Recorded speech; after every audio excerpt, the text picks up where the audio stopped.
"You're embarrassing this family," my wife said in front of everyone. Even my wife's brother sneered, "Deadbeat."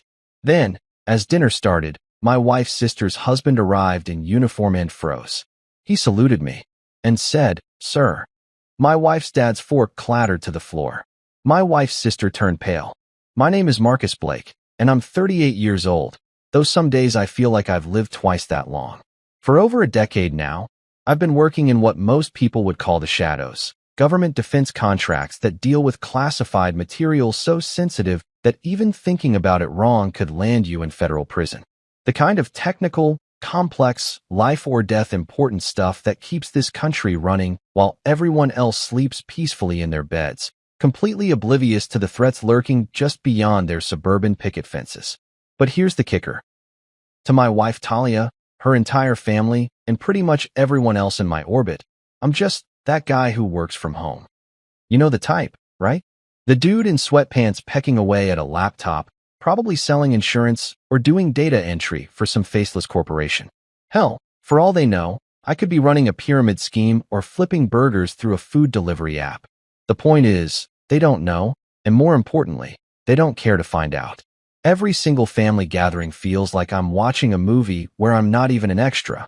I'm just part of the furniture. Her father, Gerald Prescott, is this old-school retired Army colonel who practically breaks into the national anthem every time someone mentions anything remotely military. The guy's got more respect for a crisp uniform than most people have for their own mothers. Then there's her brother Owen, strutting around like he's single-handedly keeping crime off the streets of our sleepy little town as a police lieutenant. Don't even get me started on her sister Carla, who managed to snag herself a Navy officer husband and acts like she personally won World War II by association. And then there's me, the consultant, the guy with no shiny badge to flash, no snappy salute to throw around, no chest full of colorful ribbons to prove my worth. When people ask what I do, which, let's be honest, rarely happens, I give them some vague answer about technical consulting and watch their eyes glaze over faster than a donut shop window. It's easier that way. Safer too. The thing is, I've been the guy quietly keeping this family afloat for years without so much as a thanks, man, or even basic acknowledgement. When Talia's mom needed her roof fixed after that nasty storm last spring, the one that had half the neighborhood looking like a war zone, guess who quietly slipped the contractor an extra $2,000 to bump her to the front of the line? When Owen got himself tangled up in that excessive force lawsuit that could have ended his career and destroyed his pension, who do you think helped connect him with the right lawyer and covered the retainer fee without being asked? I never asked for a parade or a gold watch. Never expected them to throw me a ticker tape parade down Main Street. But Jesus Christ, a simple thank you would have been nice. Maybe just once, Talia could have stepped up and said, "Hey, back off my husband. He's actually pretty solid." But that never happened. Not once in all these years. Instead, the jokes just kept getting louder and more pointed. Owen's favorite move was to clap me on the shoulder just a little too hard and announce to whoever was listening, "Marcus here is our family's mysterious man of leisure. Must be nice working in your pajamas, right, buddy?" Then he'd laugh, that obnoxious cop laugh. You know the one, all teeth and no genuine humor, while everyone else chuckled along like trained seals. Gerald wasn't much better, though he had this way of making his digs sound almost philosophical. "You know, Marcus," he'd say, puffing on one of those expensive cigars he was always waving around. "There's something to be said for a man who finds his calling in service to others. Of course, some of us chose to serve our country a little more visibly." Then he'd gesture toward whatever uniform happened to be in the room, and everyone would nod along like he'd just delivered the Gettysburg Address. But here's what really got under my skin. Talia never once stood up for me. Not when her brother made his little jokes. Not when her father made his passive-aggressive comments about real service. Not when her sister would introduce me to people as Talia's husband who does something with computers, I think. She'd just smile that. The night before Carla's big promotion dinner, Talia cornered me in our bedroom while I was trying to finish up some paperwork that absolutely couldn't wait. She was standing there in that particular way she does when she's about to drop some unpleasant truth bomb on me. Arms crossed, weight shifted to one hip. That look on her face like she's already disappointed in whatever I'm about to say. "Marcus," Please tell me you're planning to wear something respectable tomorrow night, she said, her voice carrying that sharp edge I'd been hearing more and more lately. And I mean actually respectable, not that wrinkled khaki situation you pulled last time. I looked up from my laptop screen, where I was reviewing security protocols for a federal contractor audit that was due first thing Monday morning. The kind of work that keeps people like her family safe while they sleep, though she'd never know that. What's wrong with khakis? I asked, genuinely confused. She let out this exasperated sigh that made me feel about 2 inches tall. Please don't embarrass us tomorrow, she added. And here's the thing that really stung. She was half joking, half deadly serious. Like she genuinely wasn't sure which Marcus was going to show up. The embarrassing one or the slightly less embarrassing one. For a hot minute there, I seriously considered just staying home. I mean, really considered it. I could have easily told her I was coming down with something, or that work was calling with some urgent crisis that needed my immediate attention. Hell, knowing the kind of stuff I actually deal with on a daily basis, that wouldn't even be a lie most of the time. I had that audit report staring me in the face, plus 3 different security assessments that needed my review before the weekend was over. But something in her voice, that mixture of pleading and resignation, it just pushed me over the edge. Not in an angry way, but in a way that made me realize I needed to see this thing through. I needed to understand just how far down this rabbit hole we'd all fallen. How bad had it really gotten? When did I become the family charity case that everyone just tolerated? So I told her I'd be there, wearing something she'd approve of, and I'd do my best not to humiliate the Prescott family name. She seemed relieved, which probably should have been my first red flag right there. We showed up early because Talia's always been one of those people who thinks arriving fashionably late is somehow disrespectful. Personally, I've always figured that if you tell someone dinner's at 7, showing up at 7:15 just means you're not desperately hovering around their kitchen while they're trying to finish cooking. But what do I know? I'm just the guy who works with computers. I carried in this nice gift bag, expensive bottle of wine, and a leather portfolio I thought Carla might actually use in her new position. Nothing flashy, but quality stuff. The kind of gifts you give when you actually put some thought into what the person might want, as opposed to just grabbing something off the clearance rack at the last minute. Owen was posted up near the front door like some kind of unofficial greeter, and the second he saw me walking up, that familiar smirk spread across his face. Well, look who made it out of the house, he said, loud enough for half the neighborhood to hear. No big important work emergency today, Marcus? I just smiled and nodded, keeping my mouth shut like I always do. See, here's something most people don't understand about the kind of work I actually do. You learn real quick that sometimes the smartest thing you can say is absolutely nothing at all. Let people make their assumptions. Let them fill in the blanks with whatever makes them feel better about themselves. Inside, the house was buzzing with that particular energy you get when military families gather together. Lots of talk about deployments and duty stations, war stories that get a little more heroic with each telling, inside jokes about drill sergeants and commanding officers that I'm obviously not supposed to understand. Gerald was holding court near the fireplace, still in pretty decent shape for a guy pushing 70, telling anyone who'd listen about some medal ceremony he'd attended last month. I found a spot near the back wall where I could see everything without being directly in anyone's line of fire. It's a habit I picked up somewhere along the way. Always know where the exits are. Always position yourself where you can see what's coming. Talia was immediately absorbed into the sister talk with Carla, planning out the evening's timeline and making sure all the important people knew when to expect the guest of honor. Nobody asked what I'd been working on lately. Nobody seemed curious about why I'd been putting in those long hours or what kind of projects keep a guy glued to his computer until 2 in the morning, which was probably for the best, considering that this week alone I'd been reviewing security protocols for 3 different government facilities and identifying potential vulnerabilities in systems that protect more American lives than all their uniforms combined. But they didn't know that, and they didn't want to know. I was just Marcus, the guy who keeps showing up to these things for reasons nobody could quite figure out.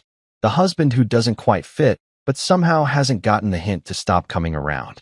As I stood there watching Gerald gesture dramatically while describing some long-ago battle strategy, I started wondering what the hell I was even doing there. These people had made it crystal clear over the years that my presence was tolerated at best, barely acknowledged at worst. I wasn't part of their club, wasn't speaking their language of ranks and ribbons and rigid military hierarchy. But something kept me planted in that spot against the wall, nursing a beer I didn't particularly want and listening to conversations that didn't include me. Maybe it was curiosity. Maybe it was stubbornness. Or maybe, just maybe, I was finally ready to see exactly how deep this whole situation had gotten. Because I had a feeling that tonight was going to be different somehow. I could feel it in the air, the way you can sense a storm coming hours before the first drops of rain hit the ground. What I didn't know was that everything was about to change in ways I never could have imagined. But I'm getting ahead of myself here. All I knew right then was that I was the odd man out at another family gathering, carrying gifts nobody would remember and wearing clothes that met with Talia's grudging approval. Just another evening of being invisible in plain sight, waiting for it to be socially acceptable to head home and get back to work that actually mattered. If someone had told me that within the next few hours, everything I thought I knew about my place in this family was going to get turned completely upside down, I probably would have laughed in their face. But that's the thing about life. The moments that change everything usually start out feeling exactly like all the moments that don't. Talia's voice cut through the ambient chatter like a knife through butter, sharp and precise, but kept just quiet enough that she thought only I could hear it. You need to stop sulking over there like some kind of antisocial teenager. You're embarrassing this family. She said it with that particular tone she'd perfected over the years, the one that somehow managed to sound both concerned and disgusted at the same time. Like my very existence was some kind of personal failing on her part that she was constantly having to manage and apologize for. The way she delivered those words, you'd think I was standing there picking my nose or making inappropriate comments about the appetizers, instead of just quietly minding my own business in the corner. But here's what really got under my skin about the whole thing. She said it like it was somehow my fault that they laughed. Like I was the one creating this whole dynamic where I got treated like the family charity case. As if I was out there begging for their ridicule and disrespect, instead of just trying to exist peacefully in the same room as these people without causing any drama. I mean, what exactly was I supposed to do differently? Jump into conversations about military tactics I wasn't supposed to know anything about? Start bragging about classified work I couldn't discuss even if I wanted to? Pretend to be impressed by stories I'd heard 17 times before about Owen's latest traffic stop heroics? The truth is, I'd learned a long time ago that in situations like this, the smartest move is usually to keep your mouth shut and let other people reveal who they really are. It's amazing what you can learn about someone's character when you just stand back and watch how they treat the person they think has no power to push back. Owen must have caught the tail end of our little sidebar conversation, because he chose that exact moment to slide over with that shit-eating grin plastered across his face. "Deadbeat," he muttered, just loud enough for the handful of guests standing nearby to hear clearly. Not quite loud enough to seem like he was trying to start something, but definitely loud enough to make sure everyone got the message. I stood perfectly still and took a deep breath, the kind of controlled, measured breath you learn when you've been trained to handle actual threats instead of just playground bullying from grown men who peaked in high school. I said absolutely nothing, which probably disappointed him since he was clearly fishing for some kind of reaction he could use to justify escalating things further. Here's the thing people don't understand about the kind of work I do. You deal with real threats on a regular basis. I'm talking about people who could actually destroy infrastructure, compromise national security, or put thousands of lives at risk with the right combination of skills and motivation.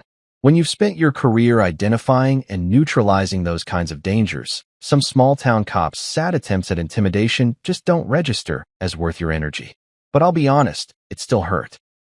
Not because I respected Owen's opinion or gave a damn what he thought about my career choices, but because this was supposed to be family. These were supposed to be the people who had your back when the rest of the world got rough, not the people leading the charge to tear you down every chance they got.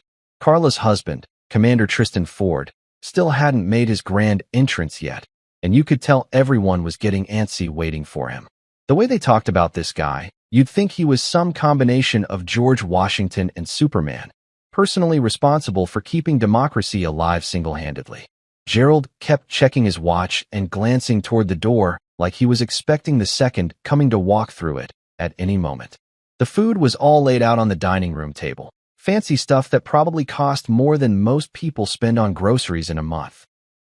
Carla had clearly gone all out for this thing, with the good china and cloth napkins and enough silverware to perform surgery if the mood struck you. There were printed programs at each place setting outlining the evening's schedule of speeches and toasts, because apparently we couldn't just eat dinner and call it a night like normal human beings.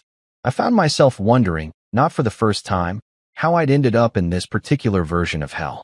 When Talia and I first started dating, her family had seemed pretty normal, maybe a little more focused on military stuff than I was used to, but nothing that felt actively hostile.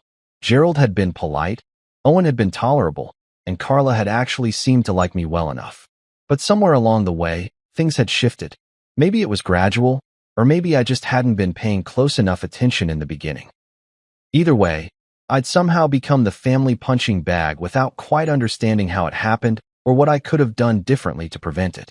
Talia kept shooting me these looks from across the room, the kind that said, "Please just try to fit in for once in your life," mixed with, "Why can't you be more like literally anyone else?" She was introducing me to people as my husband Marcus with this apologetic undertone, like she was warning them in advance not to expect too much from the conversation.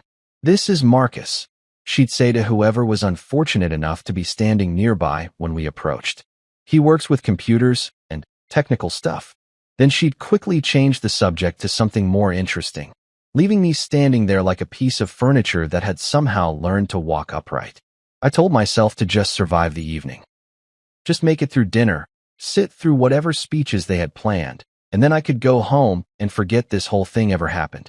Maybe catch up on some actual work, the kind that mattered beyond this suffocating bubble of uniforms and egos.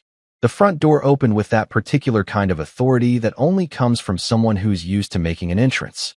The entire room seemed to shift its attention like iron filings drawn to a magnet, conversations trailing off mid-sentence as everyone turned to see who had finally arrived. Even the background music from Carla's fancy sound system seemed to fade into the background, as if the house itself was holding its breath. Commander Tristan Ford stepped through the doorway, and I had to admit the guy knew how to work a room. He was wearing his dress uniform, the full dog and pony show with all the bells and whistles that make civilian hearts go pitter-patter. Every crease was razor-sharp, every button polished to mirror brightness, every ribbon and metal positioned with mathematical precision. His boots clicked against the hardwood floor with that distinctive military cadence that says, "I'm important and I know it," without having to speak a single word. Gerald practically jumped out of his chair, beaming like a proud father watching his kid graduate from Harvard. Carla rushed over to give her husband the kind of welcome-home kiss you'd expect after a 6-month deployment, even though the guy had probably just driven over from the base 20 minutes away. Owen straightened up and sucked in his gut, trying to look more impressive in his civilian clothes than he had any right to. But here's where things got interesting. Tristan wasn't playing along with the whole grand entrance routine. He was scanning the room with those sharp, calculating eyes that military officers develop after years of having to quickly assess situations and identify potential problems. His smile was polite but distracted, like he was looking for something specific but wasn't quite sure what. Then his gaze landed on me. I watched his expression change in real time, watched the polite social smile fade and get replaced by something I hadn't seen directed at me in longer than I could. Not the kind of recognition you get when someone remembers meeting you at a barbecue last summer, but the kind that comes with weight behind it. The kind that means something. He stopped walking. Just stopped dead in his tracks in the middle of Carla's living room, with half the family still crowding around trying to get his attention. His posture went from relaxed husband arriving at a dinner party to officer recognizing a superior, so fast it was almost comical. Almost. And then he saluted me. Not some casual, half-hearted wave of the hand that you might throw around at a 4th of July barbecue. This was a crisp, formal, by-the-book military salute that cut through the air like a blade. Sharp enough to slice bread. Formal enough to make every other person in that room suddenly question everything they thought they knew about the social dynamics at play. "Sir," he said, and his voice carried across the room clear as a bell. Not casual. Not joking around. Not the kind of "sir" you use when you're trying to be funny with your buddy. This was the real deal. The kind of respectful acknowledgement that comes from someone who knows exactly who they're talking to and understands the appropriate level of respect that situation demands. Every single fork, knife, and spoon in that room hit china with a collective clatter that sounded like a small avalanche. Gerald's eyes went so wide I was genuinely concerned he might stroke out right there on the spot. Carla turned pale as hospital sheets, her mouth falling open like she was trying to catch flies. Owen just stared, his beer bottle frozen halfway to his lips, looking like someone had just explained quantum physics to him using interpretive dance. But it was Talia's reaction that really got to me. She just froze completely, like someone had hit a pause button on her entire existence. Her mouth was slightly open, her eyes locked on the space between me and Tristan like she was trying to decode some message written in a language she'd never learned. I stood up slowly, feeling the weight of 20-plus pairs of eyes tracking my every movement. This was one of those moments where you can feel the entire trajectory of your life shifting beneath your feet, where you know that whatever happens next is going to change everything that comes after it. I returned the salute, clean and professional, the way I'd been taught years ago in training that most of these people didn't know I'd ever received. "At ease, Commander," I said quietly, but in a room that had gone dead silent. It might as well have been shouted through a megaphone. The air felt electric, like the moment right before lightning strikes. You could practically hear people's brains grinding as they tried to process what they'd just witnessed. This wasn't some elaborate joke or coincidence. This was real recognition between two people who understood protocols and hierarchies that the rest of the room had no context for. Nobody could explain what had just happened, but they all knew they'd witnessed something significant. The family dynamic that had been carved in stone for years had just been dynamited into rubble, and everyone was still trying to figure out where they fit in this new landscape. But I could explain it, even if I wasn't about to. Tristan had seen my name before, probably in a security briefing or on a classified document somewhere along the way. He knew that I wasn't just Talia's husband who works with computers. He understood that I was someone whose work had real weight behind it, someone whose contributions actually mattered in ways that went far beyond small-town dinner party politics. For the first time in years, someone in that room saw me for who I actually was instead of who they'd decided I must be. And that recognition changed everything. Tristan moved through the crowd like it was the Red Sea parting, and let me tell you, nobody was about to get in this guy's way. He walked straight over to where I was standing and took the seat right beside me at the dinner table, completely ignoring the carefully planned seating arrangement that Carla had probably spent hours perfecting. The chair he chose had been meant for Owen, but somehow I didn't think anyone was going to have the balls to point that out right now. The silence that followed was the kind that makes your ears ring. We're talking about a solid minute of absolutely nothing. No conversation, no clinking silverware, no background music, just the sound of 20 people trying to breathe quietly while their brains worked overtime trying to process what the hell they'd just witnessed. It was the kind of silence that happens right before something big explodes, when everyone knows the world is about to change, but nobody's quite sure how. Then the whispers started, and let me tell you, it was like listening to a bunch of middle schoolers trying to figure out who was dating who. Except these were supposedly grown adults who'd been treating me like background noise for the better part of a decade. Why did he salute Marcus? I heard someone mutter from across the table. Did he really say sir? Came from somewhere near the kitchen. What the hell is going on here? Floated over from the direction of the living room. The questions were flying around the room faster than rumors at a high school reunion, and every single one of them was centered on me. For once in my adult life, I was the most interesting person at a Prescott family gathering, and honestly, I wasn't sure how I felt about that. Talia looked like she'd just swallowed a handful of ice cubes. She kept glancing between me and Tristan like she was watching some tennis match where she didn't understand the rules but could tell the score was important. Her face had gone through about 6 different shades of confusion, and she was gripping her wine glass so tight I was genuinely worried she might shatter it. Gerald had completely stopped eating, which for anyone who knew the man was basically the equivalent of the sun rising in the west. His fork was suspended halfway between his plate and his mouth, loaded with some fancy roast beef that was probably getting cold while he stared at me like I'd just grown a second head. Every few seconds he'd start to say something, then apparently think better of it and close his mouth again. Owen had managed to spill half his beer trying to look casual, and now there was a spreading wet spot on Carla's expensive tablecloth that nobody was acknowledging. He kept opening and closing his mouth like a fish gasping for air, probably running through his mental catalog of smart-ass comments, and coming up empty for once in his miserable life. Carla herself was alternating between glancing nervously at her husband and shooting these weird looks in my direction, like she was seeing me for the first time and wasn't sure she liked what she was discovering. She'd gone pale enough that her makeup was starting to look a little dramatic against her skin, and she kept fidgeting with her napkin like it held the answers to all of life's mysteries.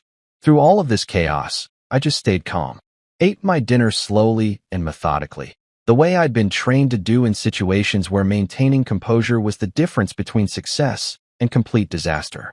I didn't feel the need to explain anything or justify what had just happened. I didn't owe these people an explanation for who I was or what I did with my life. The truth had already spoken louder than any words I could have used. After dinner, while everyone else was still stumbling around like they'd been hit with a mental flashbang grenade, Tristan quietly approached me near the back patio. We stepped outside where the conversation couldn't be overheard, and he looked me straight in the eye with the kind of respect I hadn't seen from anyone in this family circle since, well, ever. "They don't know, do they?" he asked, and there was something almost sad in his voice. Like he genuinely couldn't believe that a man's own family could be so completely clueless about what he actually contributed to the world. I shook my head. "They don't need to," I replied, because that was the truth. My work wasn't about recognition or appreciation from people who wouldn't understand it anyway. It was about results, about keeping people safe, about solving problems that most folks never even knew existed. He nodded slowly, respectfully, like he understood exactly what I meant. "They should," he said simply, and there was weight behind those two words that hit me harder than I expected. Here was a guy who'd probably seen classified briefings with my name on them, who understood the kind of work that happens in the shadows to keep the lights on and the bad guys at bay. He knew that while Gerald was telling war stories from 30 years ago and Owen was writing traffic tickets for expired registration tags, I was dealing with threats that could affect thousands of lives. But more than that, he understood why I didn't need to advertise it. Real professionals don't need to wave their credentials around at dinner parties. The work speaks for itself to the people who matter, and everyone else can think whatever they want to think. As we walked back inside, I could feel the entire dynamic of the evening had shifted permanently. These people who'd spent years treating me like an inconvenience were suddenly looking at me with something that might have been respect, or at least confusion mixed with a healthy dose of curiosity. The thing is, I didn't need their validation to know my worth. But I'll admit, it felt pretty damn good to watch them finally realize they'd been wrong about me all along. 3 days after what I'd started thinking of as the salute heard round the dinner table, Talia finally worked up the nerve to ask me the question that had obviously been eating her alive since we left Carla's house.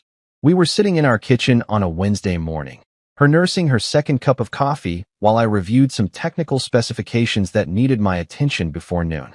"What exactly do you do, Marcus?" she asked, and the way she said it, like she was asking about some dark family secret I'd been hiding in the basement, told me everything I needed to know about how the last few days had been treating her. I couldn't help myself. I actually laughed out loud, which probably wasn't the reaction she was expecting. "Now you're curious?" I asked, setting down my laptop and really looking at her for the first time in what felt like months. After 12 years of marriage, after 1,000 family dinners where nobody bothered to ask, "Now you want to know what I do for a living?" She didn't like that response one bit. Her jaw tightened up in that way it does when she's trying to decide whether to escalate into a full argument or just let something slide. "It's not funny, Marcus. Tristan saluted you.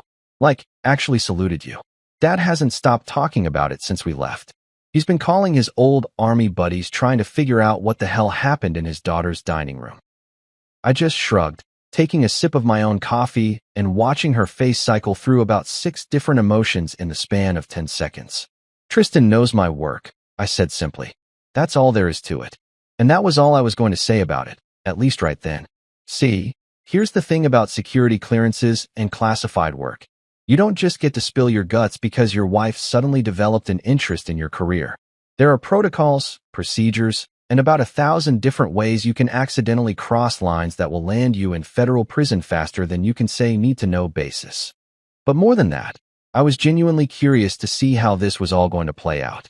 For over a decade, these people had made their assumptions about who I was and what I was worth based on absolutely nothing. They'd created this whole narrative in their heads where I was some kind of deadbeat loser who'd somehow tricked their precious Talia into marrying me, and they'd been perfectly content to treat me like garbage based on that story they'd told themselves. Now that narrative was crumbling, and I wanted to see what they'd build to replace it. Gerald called the house 2 days later, something he'd never done in all the years I'd known him. Not once. Hell, I wasn't even sure the man had our phone number memorized before this week. When I saw his name pop up on the caller ID, I just let it go to voicemail. I was in the middle of reviewing security protocols for a new government facility anyway, and Gerald Prescott's sudden interest in my existence could wait. His message was about what you'd expect from a career military man who'd just realized he might have seriously misjudged a situation. "Marcus, this is Gerald. I think I may have. Well, I think I misjudged you, son. Would appreciate a word when you get a chance. Just to, clear the air between us." I never called him back.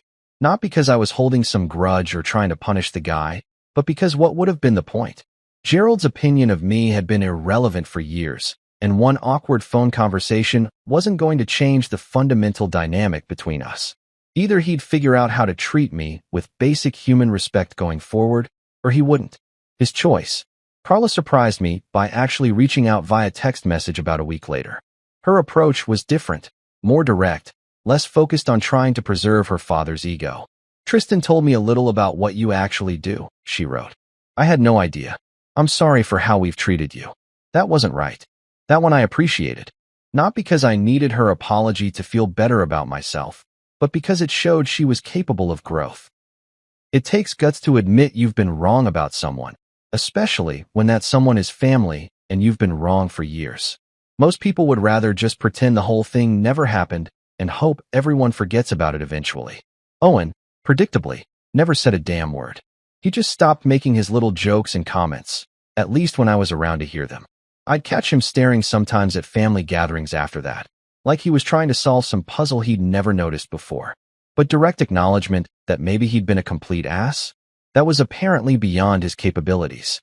The guy kept posting his usual social media nonsense. Gym selfies with captions about earning respect through dedication and duty before ego, and all that motivational poster bullshit that sounds deep until you realize it's coming from someone who peaked in high school and never quite figured out how to be an adult. Honestly, Owen's silence said more about his character than any apology could have.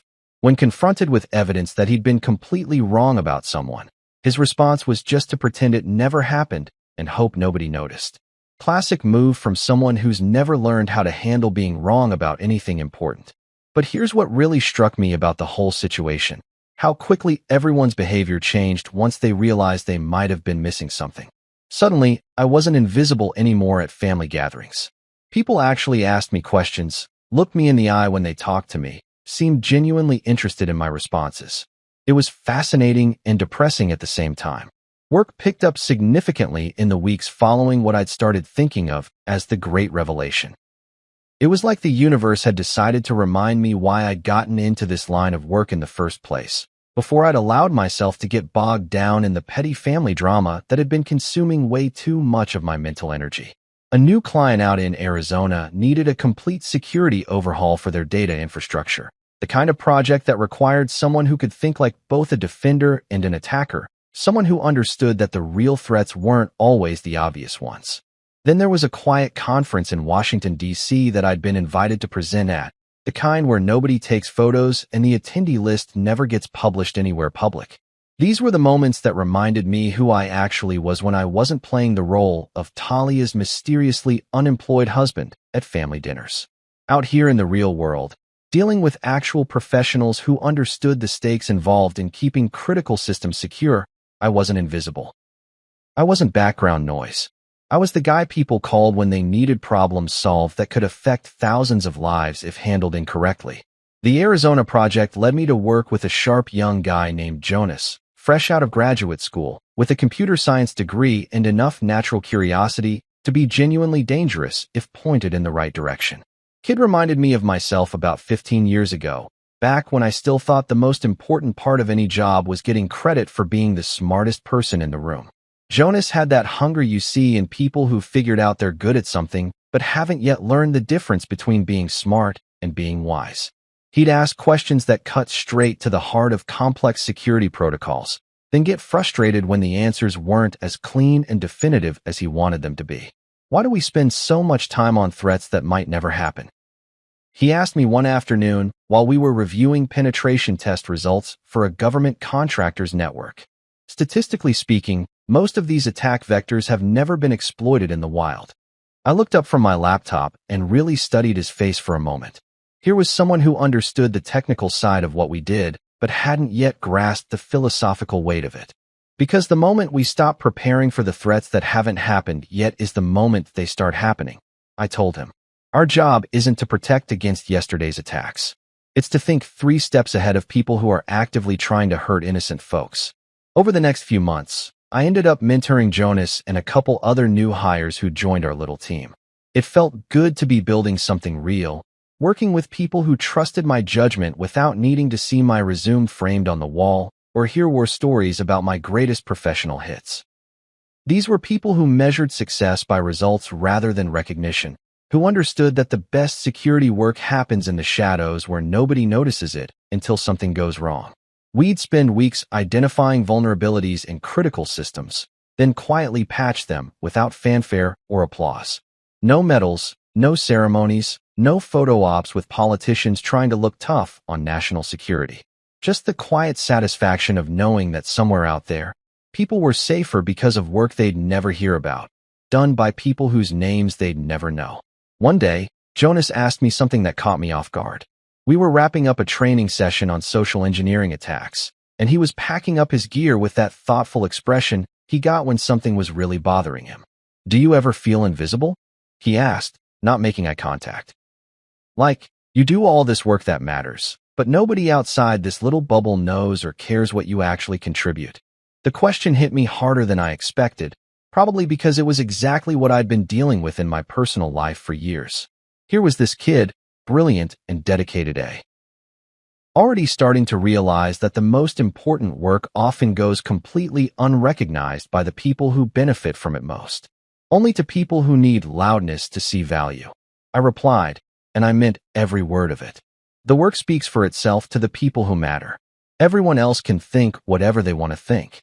I watched something shift in his expression, like he was filing that advice away for future reference. It reminded me of a conversation I'd had with my own mentor years ago, back when I was still figuring out whether I wanted recognition more than I wanted results. The truth is, building that small team of people who actually understood what we were doing felt more fulfilling than any family dinner ever had. These were relationships based on mutual respect and shared purpose, not just biological coincidence and social obligation. When Jonas or one of the others came to me with a complex problem, they genuinely wanted my input because they trusted my expertise, not because they felt sorry for me or were trying to be polite. It was the difference between being valued for who you actually are versus being tolerated for who people think you should be. And once you experience that kind of authentic professional respect, it becomes pretty hard to get excited about performing for people who've already decided you're not worth their attention. Every week, I trained my team to spot flaws in systems before lives were lost, to think like attackers so they could defend more effectively, to understand that their work mattered even when nobody was paying attention. It was the kind of meaningful impact that made all the family drama feel pretty insignificant by comparison. Carla called me on a Tuesday evening in late September, catching me right in the middle of reviewing security protocols for a financial institution that handled retirement accounts for about half the federal workforce. I almost didn't answer. After years of family calls that usually meant someone needed money or wanted me to fix their computer problems for free, I developed a pretty healthy skepticism about unexpected phone conversations with the Prescott clan. But something made me pick up on the third ring. Maybe just curiosity about what fresh drama might be brewing in the family dynamics department. "Marcus? It's Carla. Do you have a minute?" Her voice sounded different than usual. Less of that casual superiority I'd gotten used to over the years. More like someone who was genuinely uncertain about how the conversation was going to go. "Sure, what's up?" I replied, saving my work and leaning back in my chair. Through the window, I could see the neighbors' dog chasing squirrels around their backyard with the kind of determined enthusiasm that reminded me of Owen pursuing his latest fitness trend. "I just want to say thank you," she said. And those 6 words hit me like a punch to the gut because they were so completely unexpected. Nobody in this family had thanked me for anything in longer than I could remember, let alone called specifically to express gratitude for something I couldn't even identify. Thank you for what? I asked, genuinely confused about where this was heading. My first thought was that maybe Talia had told her about some favor I'd done recently, though I couldn't think of anything that would warrant a special phone call. Carla took a deep breath, and I could hear her choosing her words carefully. Tristan told me more than he was probably supposed to, she admitted. About your work, about what you actually do. He mentioned that you helped design the counter-infiltration training protocol he went through last year, the one that probably saved his unit from walking into an ambush during that deployment in Eastern Europe. I didn't reply right away, partly because I was trying to figure out how much Tristan had actually shared with her, and partly because I was genuinely surprised that she was bringing this up at all. The project she was referring to had been one of those quiet successes that never make the news, a new training system that helped military units identify and avoid sophisticated trap scenarios designed by hostile actors. It was good work, important work, but it wasn't the kind of thing you typically got family phone calls about 6 months after the fact. That's not really something I can discuss in detail, I finally said, which was the truth. Even if Tristan had shared some information with his wife, there were still protocols about what could and couldn't be talked about over unsecured phone lines. I know, and I'm not asking for details, Carla said quickly. I just wanted you to know that I understand now. About what you do, about why you can't talk about it, about how wrong we've all been about you for so long. The silence that followed was heavy with years of accumulated misunderstandings and missed opportunities for basic human decency. I found myself thinking about all the family gatherings where I'd been treated like furniture, all the jokes about my supposed lack of ambition, all the times I'd bitten my tongue, while people who didn't know jack shit about my actual contributions made assumptions about my worth as a human being. I appreciate you saying that, I finally replied, because it was true even if it didn't change the fundamental dynamic of our relationship. That means something, even if it doesn't fix everything that's happened before now. For what it's worth, you made me think, she added, and there was something vulnerable in her voice that I'd never heard before. About how we judge people, about what we assume when we don't have all the information. Tristan says you're one of the most respected professionals he's ever encountered, and he's worked with some pretty impressive people over the years. That was enough for me. Not because I needed validation from Carla or her husband, but because it represented something I hadn't expected to see from anyone in this family. Actual growth, genuine reflection about past behavior, and the intellectual honesty to admit when you've been wrong about something important. The apology itself wasn't what mattered most to me. Plenty of people can say, "I'm sorry," when they get caught being assholes. What mattered was the shift in perspective, the recognition that maybe their little bubble of military hierarchy and social positioning wasn't the only valid way to measure someone's worth. "How are things with Talia?" Carla asked, and I could tell she was genuinely concerned rather than just fishing for gossip to share with the rest of the family. "Complicated," I said honestly. "We're figuring some things out." She didn't push for details, which I appreciated. Instead, she just said, "Well, for what it's worth, I hope you both find what you're looking for. And Marcus? Thanks for taking my call. I wasn't sure you would." After we hung up, I sat in my office for a while thinking about how strange it felt to be seen clearly by someone who'd spent years looking right through me. It was too little, too late to change the fundamental trajectory of my relationships with this family, but it was something. A small acknowledgement that maybe, just maybe, some people were capable of growth even when it required admitting they'd been wrong about something important. Talia and I drifted apart like 2 pieces of debris floating away from each other after a shipwreck. It wasn't dramatic or explosive, no screaming matches, no thrown dishes, no tearful confrontations in the middle of the night. It was more like watching something slowly dissolve, the way sugar disappears into coffee until you can't even tell it was ever there in the first place. The space between what I needed from a relationship and what she was capable of providing had been growing for years, but somehow we'd both managed to pretend it wasn't happening. Like if we just ignored the fundamental incompatibility long enough, maybe it would magically fix itself through sheer force of wishful thinking. But after the whole salute incident and everything that followed, that space became impossible to ignore. I needed to be with someone who saw me for who I actually was, not who they thought I should be. Someone who respected my work even if they couldn't understand all the details. Someone who would stand up for me when other people decided to take shots, instead of joining in or just staying silent while it happened. Talia needed someone who fit neatly into her family's social structure. Someone whose achievements she could brag about at dinner parties. Someone who made sense within the narrow little world she'd grown up in. And that person just wasn't me, no matter how hard we both tried to pretend otherwise. We separated on a cold February morning, sitting at our kitchen table with 2 cups of coffee that neither of us was drinking. The conversation was quiet, almost businesslike in its civility. No drama, no accusations, no attempts to assign blame for how we'd gotten to this point. "This isn't working anymore, is it?" she said, and there was relief in her voice along with the sadness. Like she'd been waiting for one of us to say it out loud so we could stop pretending everything was fine. "No, it's not," I agreed. "Hasn't been for a while now." She didn't ask me to explain why, and I didn't ask her to justify her feelings. We both knew what the problems were, and talking them to death wasn't going to solve anything. Sometimes relationships just run their course, and the healthiest thing you can do is acknowledge that fact instead of trying to force something that's already broken. The legal stuff was straightforward enough. No kids, no major shared assets beyond the house, no bitter fights over who got what. We split things fairly and moved on with our lives like adults, which apparently surprised the hell out of her family. I think they were expecting some kind of messy divorce drama they could gossip about for months. I bought a small place out west, nothing fancy but perfect for my needs. 3 bedrooms, one of which I converted into a proper office where I could work without distractions. A decent kitchen for the nights when I felt like cooking instead of ordering takeout. A front porch where I could sit with my morning coffee and watch the sunrise without hearing traffic or neighbors arguing about property lines. Setting up my own advisory firm was easier than I'd expected. Turns out that when you've spent over a decade building a reputation for solid, reliable work in a specialized field, clients don't care whether you're operating out of a fancy corporate office or your spare bedroom. They care about results, about finding someone who can solve their problems without making them worse in the process.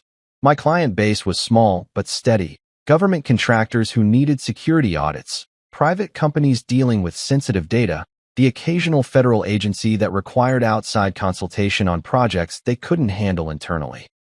Quiet work with high stakes. Exactly the kind of challenges I'd always been drawn to. The best part was the respect factor. These people hired me because they knew what I could do, not because they felt sorry for me or were trying to help out a family member. When I made recommendations, they listened. When I identified problems, they took action. When I explained why certain security measures were necessary, they implemented them without arguing about the cost or convenience. It was amazing how much lighter I felt once I stopped trying to constantly prove my worth to people who'd already decided I wasn't worth their attention. My parents came to visit once that first spring, and we spent the afternoon sitting on the porch talking about everything and nothing. "You seem different," my mom said, watching me refill her iced tea glass.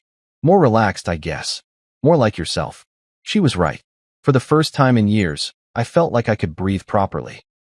I wasn't walking on eggshells, wasn't constantly monitoring my words to avoid giving someone ammunition for their next round of jokes, wasn't trying to shrink myself to fit into spaces that were never designed for me in the first place. I finally stopped auditioning. I told her, and she nodded like she understood exactly what I meant. Because sometimes the healthiest thing you can do for yourself is stop trying to earn approval from people who are never going to give it anyway. I never went back to another Prescott family dinner, and honestly, nobody seemed particularly surprised by that decision. After the divorce was finalized and the dust settled, it became pretty clear that my connection to that whole circus had been through marriage rather than any genuine family bond. Without Talia as the bridge between their world and mine, there wasn't really anything left to maintain. Gerald never called again after that one awkward voicemail I'd ignored. I heard through the grapevine that he'd spent a few weeks trying to figure out exactly what kind of work I did, reaching out to old military contacts and asking vague questions about government contractors and security clearances. But whatever he discovered, he kept to himself. Maybe he finally understood that some things are better left alone, or maybe he just realized that his opinion of me had never mattered as much as he thought it did. Owen kept doing his thing on social media, posting gym selfies with motivational captions about earning respect through dedication and separating the real warriors from the wannabes. The irony was completely lost on him, of course. Here was a guy who'd spent years disrespecting someone whose actual contributions to national security made his traffic stops and DUI arrests look like community theater. But self-awareness had never been Owen's strong suit, so I wasn't exactly holding my breath waiting for him to develop some. Carla was different, though. She kept in touch through occasional text messages and emails, usually around holidays or when something reminded her of our conversation that night. Nothing heavy or dramatic, just the kind of casual contact you maintain with someone you respect even if you don't see them regularly.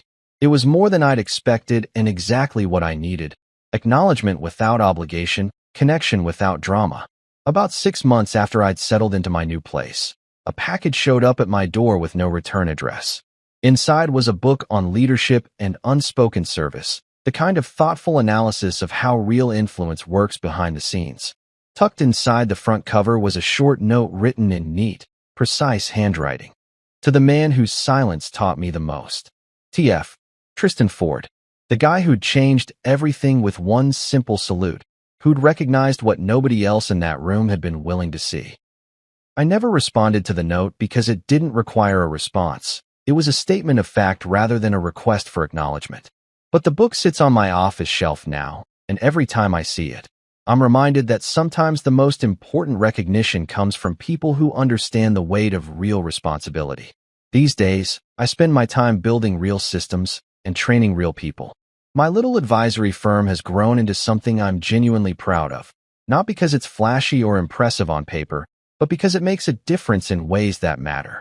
Jonas runs point on most of the technical assessments now, and he's developed into exactly the kind of professional I'd hoped he could become when I first started mentoring him. We've got a small team of specialists who share the same philosophy I've always believed in. Do the work right, protect the people who need protecting, and don't worry about who gets credit for the results.